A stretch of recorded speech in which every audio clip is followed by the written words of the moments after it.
Hi, Yeah. guys. So, my name is Dayna DeStefano, and I am the founder of Unblocked.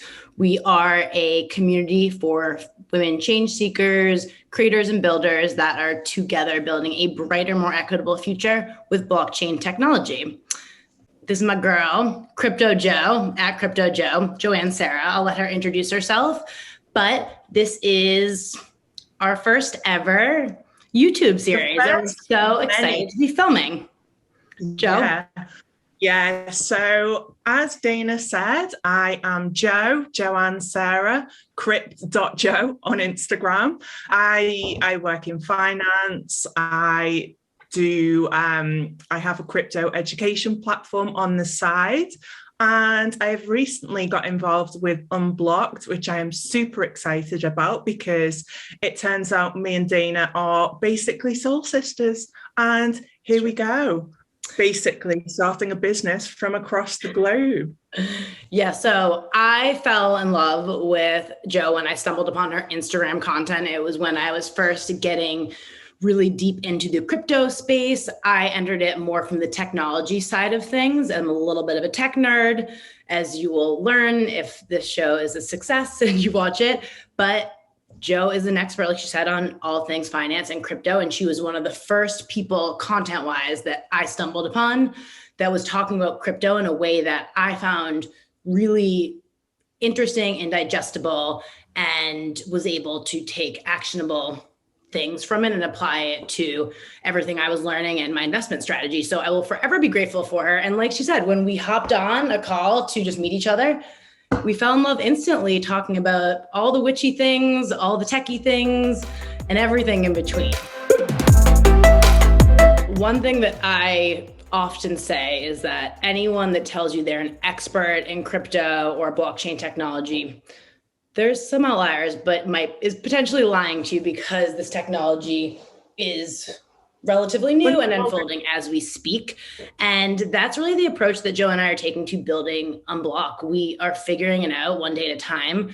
We are building a community that we want to learn from, and then ultimately apply those learnings and insights to inform how we build the business, where we invest, what products we build, our content strategy, all that jazz. So without further ado, I'd love to kick it off. And Joe, I'd love to hear from you, what originally got you into crypto and some of the things that you were most passionate about as it pertains to all of this new tech and what it means for the future of our world. So weirdly, the thing that first got me into crypto was the thing I am actually most passionate about. And I think in the grand scheme of what communication and what information is out there around crypto, that's quite strange. So to expand on that a little bit, my old bodybuilding coach had shared his friend's YouTube video. His friend is Crypto Crow on YouTube, and he talks a lot about a crypto company called Cardano. So they have their own blockchain. They were building back in those days, but one of their major kinds of focus areas is financial inclusion. And as you will know, Dana, that is exactly what I am passionate about. So I work in finance, traditional finance, and I have seen the mistakes we have made. So we are in a position now where we have to build initiatives to include women, to include marginalized societies that haven't been represented within finance. So the thing that I love about crypto, the thing I am really excited about, is the fact that we are at the very beginning of this blockchain journey, and we can make sure that all of these people who have been excluded in the past, this isn't just a gender thing. It's not just what country you're from, who you are, who you love.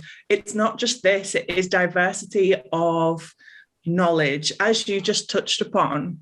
I think the way that crypto information is communicated excludes a lot of people at the moment. So I think one thing I am super excited to do with you Unblocked is kind of de-jargon and let more people get involved in this super exciting landscape that we see ourselves in.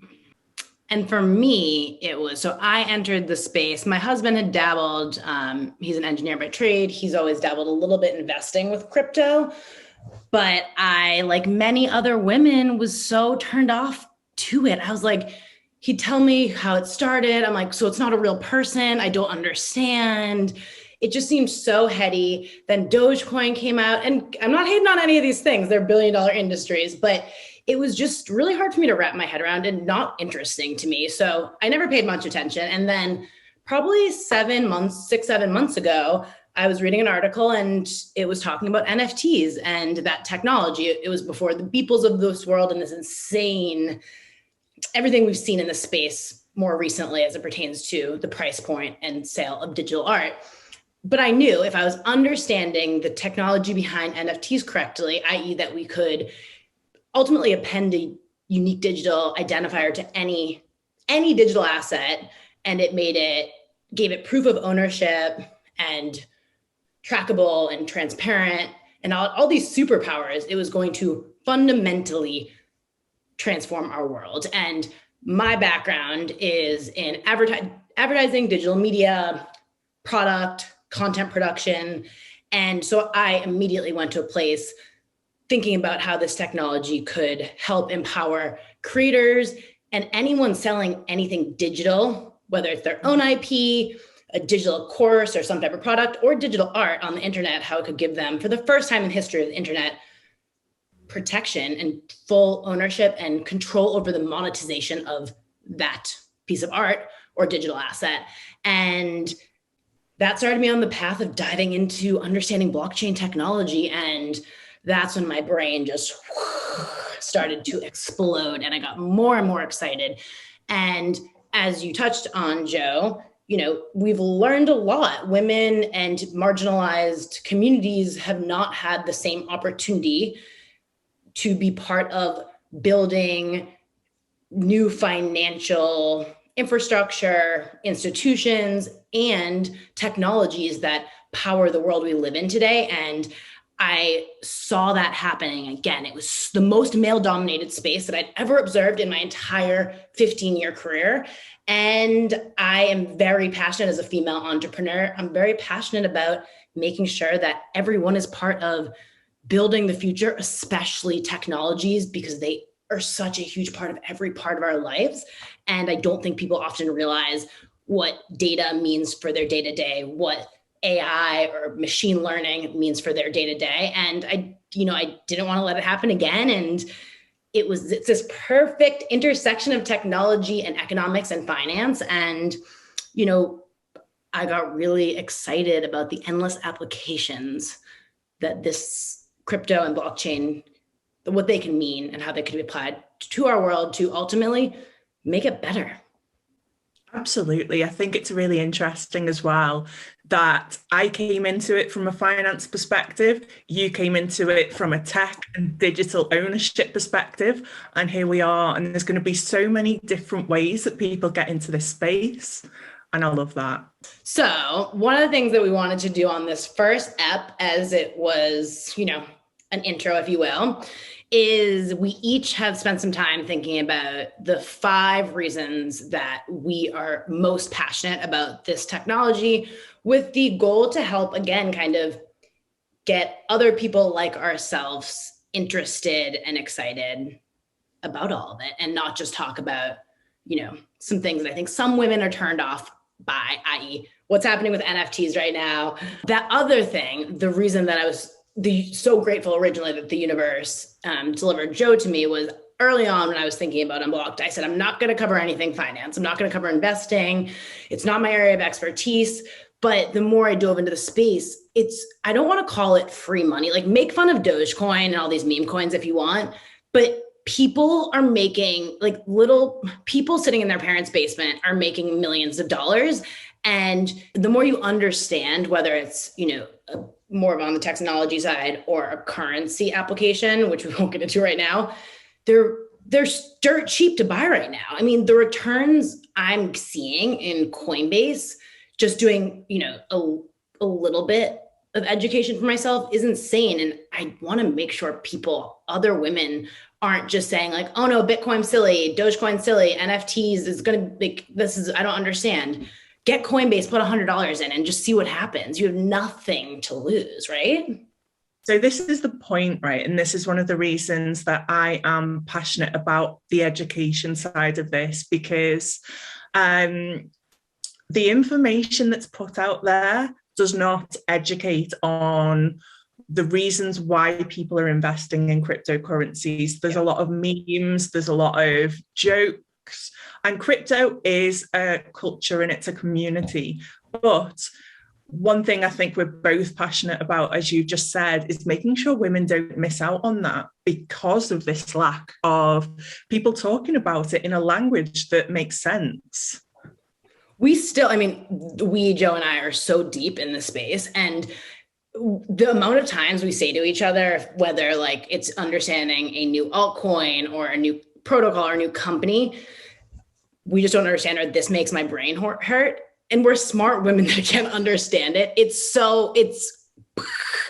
And the fascinating thing they're going to start seeing is, I think, this convergence of different technologies. So blockchain meets AI, blockchain meets machine learning. And I don't think any of us, except some of the brightest minds, can even understand what this is going to do to our future world and how fast I think it's going to happen.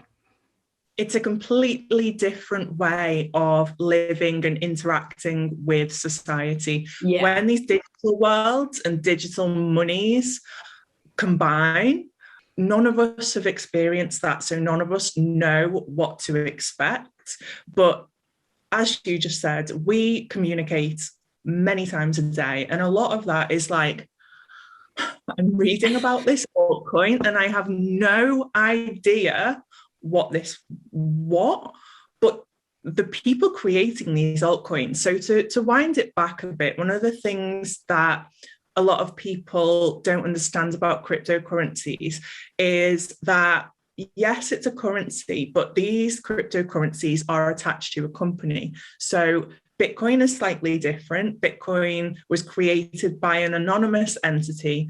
We still don't know who that person, those people were, if they're even alive.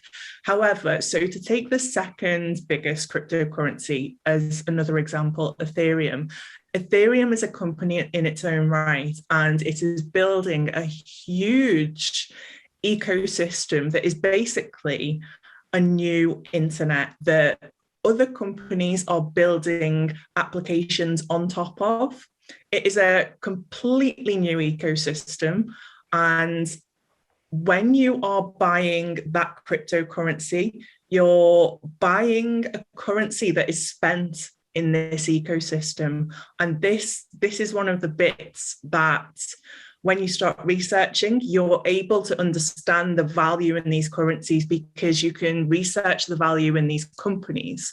So if you look at it like a big tech company, you can go on LinkedIn and see who the CEO is, what their history is. And from that, you're betting on people and you're betting on the success of past success almost. I heard something early on that when I was dove into the space that I found insanely helpful, which was the current internet is the internet of information. It allowed us to transact information on a one-to-one, peer-to-peer level.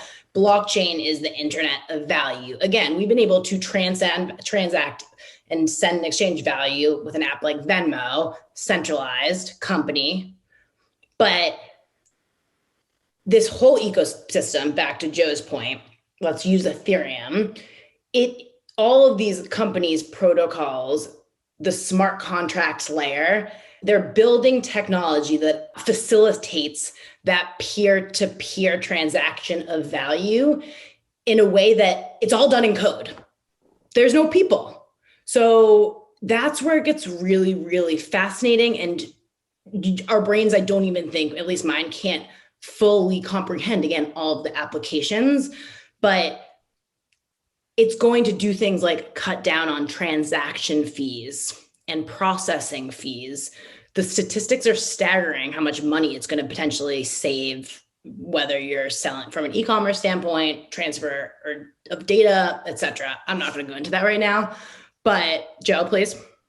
On that point, there's a real world example of this that we've seen this week. So this week or last week, I'm not sure, Bitcoin was embedded as a national currency within El Salvador. It's the first country to adopt Bitcoin as an actual currency, right? And there's a stat that has come out that it's going to save, I can't remember the number, but it was crazy. It was like something like $300 million in Western Union fees. So that is directly putting money back in the pockets of the people who potentially need that money the most, right? So it's wiping out those fees. And then think about if you're, a seller currently, think about if you're someone like, a small business that sells earrings. As that small business owner, you're selling those earrings on Instagram shop, maybe Facebook storefront, maybe Etsy, maybe your Shopify storefront. That's 4 different vendors with 4 different transaction fees. That adds up quick.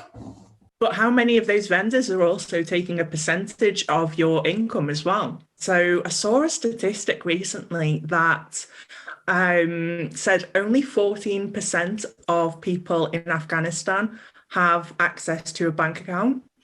And then when you juxtapose that with how many people in that country have access to a mobile phone, it's very different. So you start to see how if you have access to a mobile phone, you can then have access to a crypto wallet, which is stored on a blockchain. It's free. It's when we talk about everything is done via code, that potentially sounds a little bit scary. But I know, I was saying that. I was like, oh God, people are going to be like, I'm done here.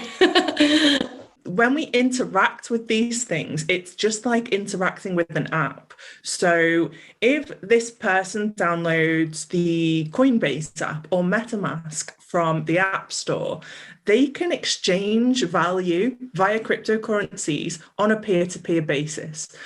So I could send you 20 Dogecoin. Let's go with that example. Directly, there's no bank, there's no Instagram, there's no Etsy taking 20%. You potentially have to pay gas fees for the transaction, but that's going to be a fraction of the cost of a percentage that somebody like Etsy would take in time. I think that we sometimes forget, and it's been hard to forget after everything that happened with the elections and the data breach and Cambridge Analytica and Facebook.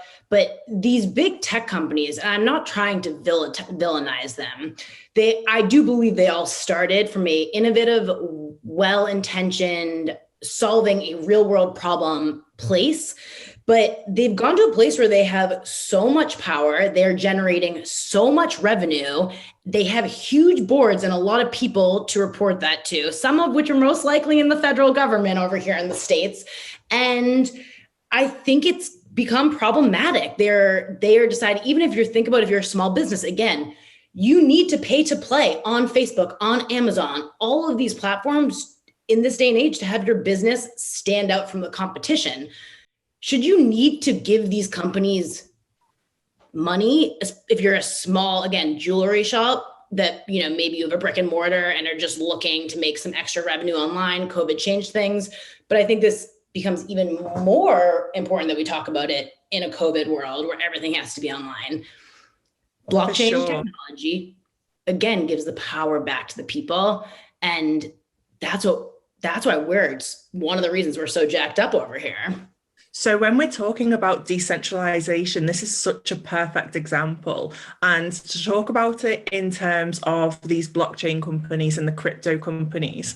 So when you think about the centralization of power in those companies that you've just spoken about and the lack of transparency. So when you're making those decisions in those boardrooms, as you said, you have people answering to politicians, politicians and big businesses are so linked, and we don't get to see any of that decision making, right? None of these decisions are passed on to the people. Whereas in blockchain and in crypto, the way it works fundamentally is you have voting rights. The decision making is decentralized, and a lot of the time it's transparent. And that the decentralization of power, as you just said, is one of the reasons I'm so excited about this. Yeah, and I am so glad that you called me out on the code comment, because it, I too have concerns about code taking over our lives and what that could mean as it pertains to existential crises. We won't go down that path, but we all have to remember, or one important thing I think to note is the crypto community, the OGs, it was born out of a well-intended place, again, to build a decentralized world for themselves and their programmers. So it's not like a bunch of bots, doing weird machine learning things per se. Joe, jump in at any point. It's more by nature of how the digital ledger technology works, i.e. blockchain. Every transaction that is stored in that block is transparent in nature, as it needs to be for the whole system to work. There are checks and balances that are built in, many of them, that again allow the system to work in a way that it creates accountability, which is one of the words I had. And this goes back to everything we just said. I don't trust a lot of the people making decisions for our planet, for our government, for our laws. I think as Americans and as global citizens, we are feeling that more and more, that lack of trust. And if the whole world theoretically in 5 years was on blockchain technology, our leaders, whether they were the CEO or in the board of a huge tech company or in the government, there's nothing to hide behind. And I find that very interesting and very exciting, because whether you're talking about bullying, pedophiles, the internet, people have been able to hide behind this cloak, and it's not serving us, and it's really scary. So I think that is, again, one of my passion points behind the technology and the things that I think it could solve for. Yeah, me too. There's a few ways that this can go. And again, this is one of the reasons I am so excited and think it's so important to have these conversations, because there's two types of blockchains. There's permissionless blockchains and there's permissions blockchains. So with permissionless, that is completely transparent. All of the transactions are viewable. All the data is logged forever. So every node, every computer that is on the blockchain has a copy of this ledger. So if somebody went into one ledger to try and change it, to try and hack it, they would have to do that across the entire network, and that would be impossible. So it's basically unhackable. Everything is there, everything is transparent. When you have permissioned blockchains, which is what we're likely to start to see happening with central bank digital currencies, which are quite different to cryptocurrencies, and maybe we could talk about those on a later episode. Sure. We will start to see permissioned blockchains. So that means not everyone will be able to view all these transactions. That might mean that the decision-making is not as transparent. And it's very important that we educate ourselves so we can make the decision and input on what we want to use going forward. 100%. And Joe, we actually talked about this a few days ago, but one of my newest passion points for educating the masses on all of this is regulation is going to come. It does need to come. But again, do we trust our current elected officials to be the ones regulating a technology when, they didn't understand how Facebook monetized in the hearings 2 years ago? Probably not. And when we know they're mostly making decisions for their own self-interests and potentially to line their pockets, it's very important that we are voting in a way that the regulation is not making all of this tech and these new financial systems centralized. We saw this with COVID as well. So we saw, obviously, COVID was a completely new situation that politicians and banks had not had to deal with before. So we started to see banks and governments having to make really quick decisions on a landscape that they did not understand.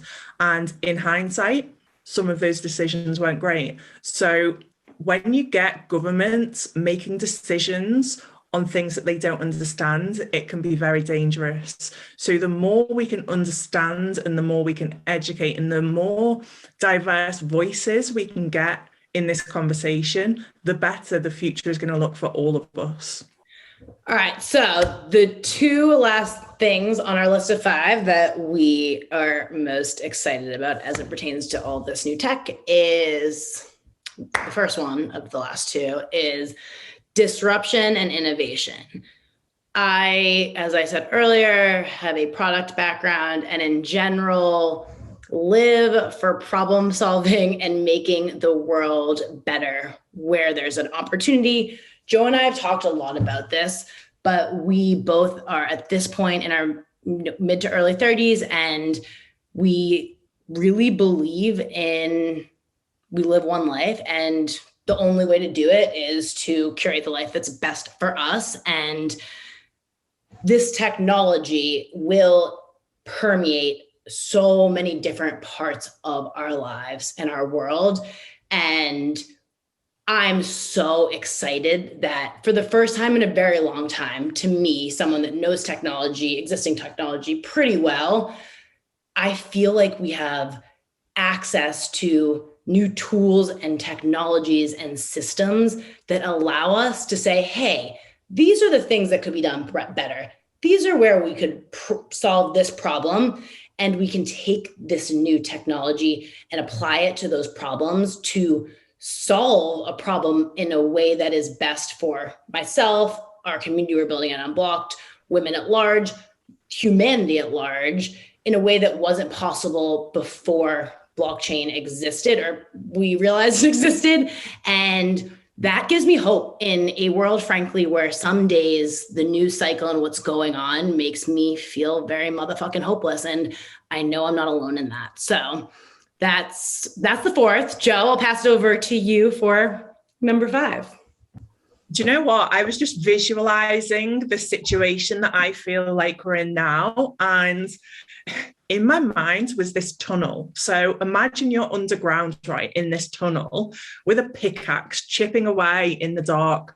That's what this feels like. It feels like we are at the very beginning of something that nobody can see any further, right? We are in the dark and we are all using our little pickaxes to get further down this tunnel. And every now and then we grab this little nugget and we're like, holy shit, this is gold.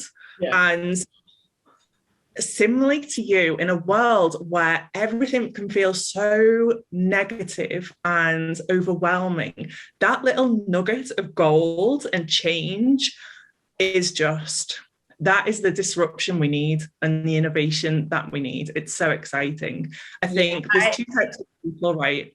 There's people who get excited by that, and then there's people who get scared of that. And we love the excited people.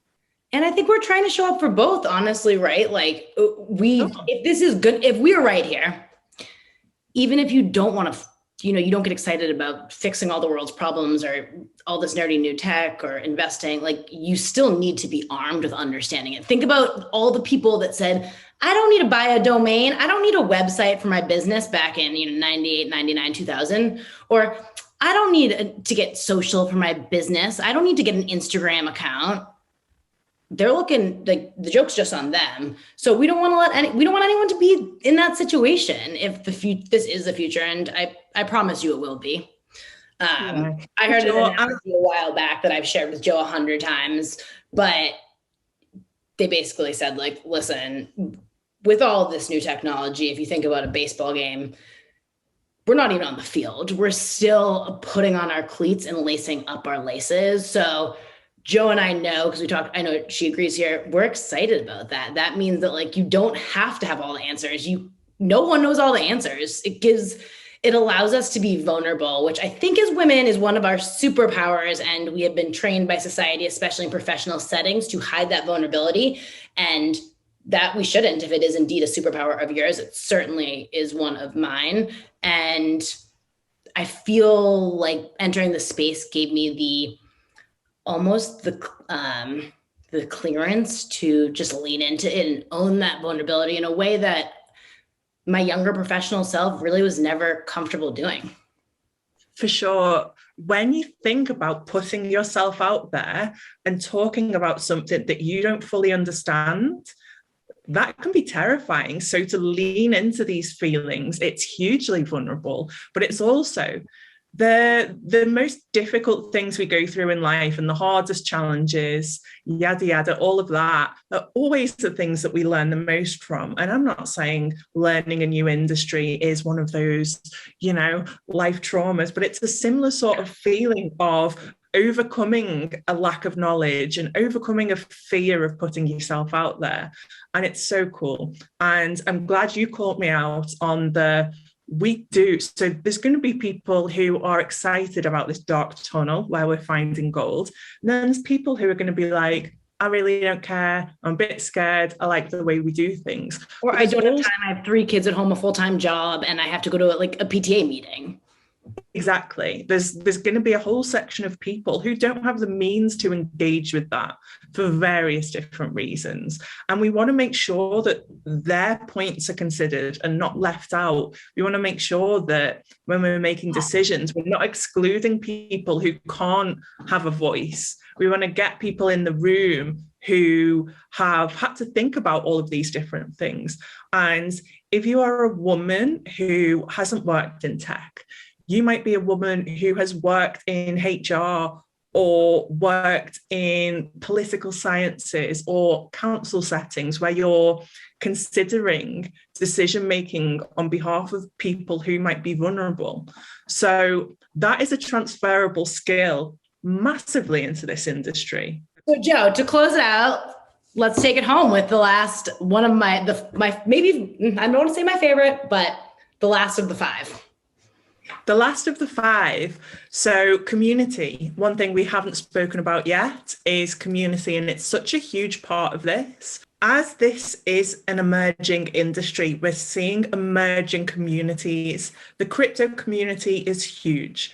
But what we see within this communities at the moment is, of course, the people who are entering, for example, blockchain communities, they are people who are at the very forefront of technological advancement. So we start to see that the input within these communities is quite skewed towards a tech focus, or so the people who are involved in crypto at the moment, there's not that many women, but the power of community in this space is huge.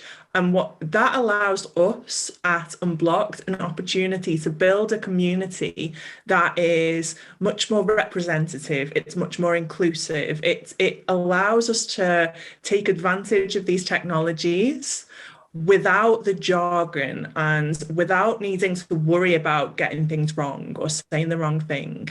And it allows us, hopefully, to engage with those other communities and start to make the differences that are needed, that were spoken about on this podcast. We're going to do a deep dive into community and decentralized communities and how it connects to blockchain, and ultimately is such a humongous building block of how this whole ecosystem works, whether we're talking about Bitcoin, Ethereum and dApps and DeFi, NFTs, that whole space. The most successful NFTs are built on the back of engaged communities that these project creators or NFT creators have designed. So, and it's something we are so excited about to tease it. Again, high level, we can use smart contracts and decentralized nature and code to facilitate automation of tasks, payments, and reward people for the work they do. So we'll get into that next week, because if I start talking about DAOs, we'll be here all night. right, next up, we have our weekly segment where we both share the 5 things that we're obsessed with this week. Joe, kick it off. From the top, quant. All I've spoken about for weeks is quant. Quant is a cryptocurrency. I will leave you to Google. I think it has a huge potential. It's the first cryptocurrency that I'm seeing that starts to diverge from Bitcoin and the market, and I think will act more like a big tech company. And with that comes some very exciting possibilities. Number 2 is decentralized thinking, and this comes into DAOs, as Dayna was mentioning, which we will talk about in another episode. My 3rd thing I am obsessed with, not being a thing, but a person, Cathie Wood. What a queen. Just go and look at that woman. Bankless having an incredible podcast with her. Haven't finished it, but absolute boss. 4th thing for me is how open people are in this community to having conversations and working together to progress this in such a positive way. Anytime I speak to somebody and ask them if they want to talk about things, 9 times out of 10, they will. And the 5th thing I'm quite obsessed with this week is cryptocurrency pre-sales. There is a whole world out there of pre-sales, seed rounds, things to get excited about, and emerging companies that you can learn about that are doing things a little bit differently. Number 1, Bankless. If you were going to sign up for any content to learn about crypto, I would recommend you sign up for their newsletter. I've worked in the content game. They are crushing it. I'm so impressed, and I find it insanely helpful. 2, DAOs. They're a new type of community organization that lives on the blockchain. We'll get more into that next week, but fascinating stuff. Esther Hicks, I read her book years ago, but I've been really interested in the study of energetics and different vibrational frequencies and neuroscience. So she's been my girl. The 4th is creating boundaries in my life. Won't name with who and won't name how, but it's very important as we get older and wiser. And 5 is a little baby thing, but I've been getting flowers again to have on my desk. And it's just this very small thing that elevates my day and brings me an immense amount of joy, which I'm trying to do more of. And that's it. Love that. As we mentioned earlier, we are building this as we go. We are building it with the community alongside of us. That all said, we want your feedback. We want to hear about what type of content you want more of, what you're interested in, who you want us to interview. You know where to find us. In the comments, follow us on @Unblocked or @crypto.joe or @DaynaDstuff. And we can't wait to see you next week.